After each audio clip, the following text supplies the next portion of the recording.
Hey, so let's examine the strengths of this London dispersion force. So LDF, London dispersion force for short. Well, we said earlier, right, it's proportional to the number of electrons, or if you prefer, it's proportional to the molecular weight if you're lazy. So let's go ahead and take three different molecules here, or I guess technically they're atoms or elements. So helium, and argon and xenon. And so maybe just kind of pause this video and ask yourself which one of these is going to have more electrons, so which one's going to have a larger London dispersion force. Okay, pause.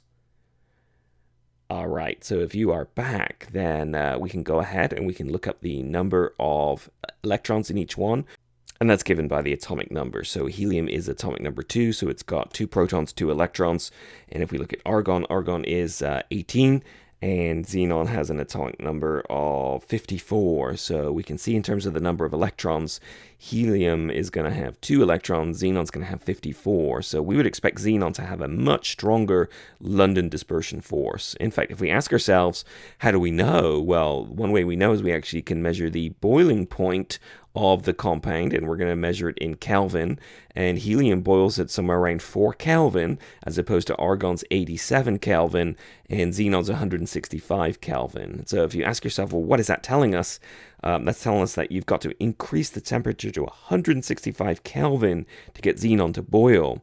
That is that only at 165 Kelvin do you have enough thermal energy to break all the intermolecular forces between the xenon atoms. So the xenon atoms are kind of stuck together, right? But when you exceed 165 Kelvin, the energy from the surroundings is big enough to allow them to break free. In argon, you only got to get to 87 Kelvin, and helium has actually, I believe, got the lowest boiling point of any substance known to mankind or womankind. It's just 4 Kelvin, so it's stuck together extremely wimpily.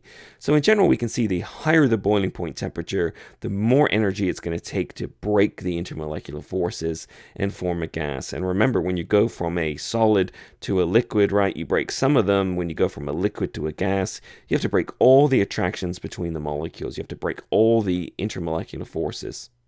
The other interesting thing is that the greater the surface area, the greater the London dispersion forces are. So it's not that they're any stronger, but they've got a greater area to operate over. So let's take it 2 molecules here. These are 2 isomers. So we've got pentane, which is basically 5 carbons all in a row here.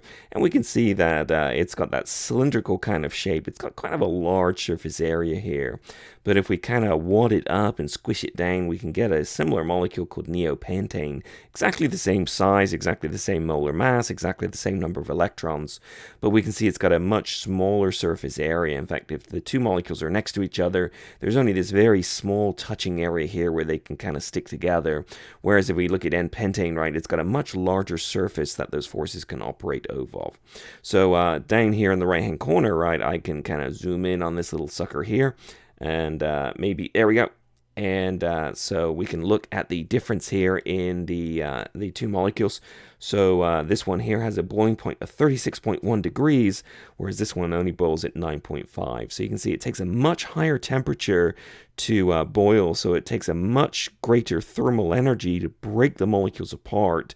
And the reason for that is that there's just a much larger surface area. The molecules can kind of snuggle up next to each other more easily. Whereas in this small molecule here, right, a sphere has the smallest amount of surface area possible for a given volume. We can see that they basically don't touch each other very well. And so it takes a much smaller boiling point, a much smaller amount of thermal energy to break them apart. So notice these have exactly the same molar mass. So you might be tempted to say, well, same mass, right, same number of electrons, same interactions, same boiling point. But this is a clear example, I think, of the bigger the surface area, the more of an effect that the interactions have.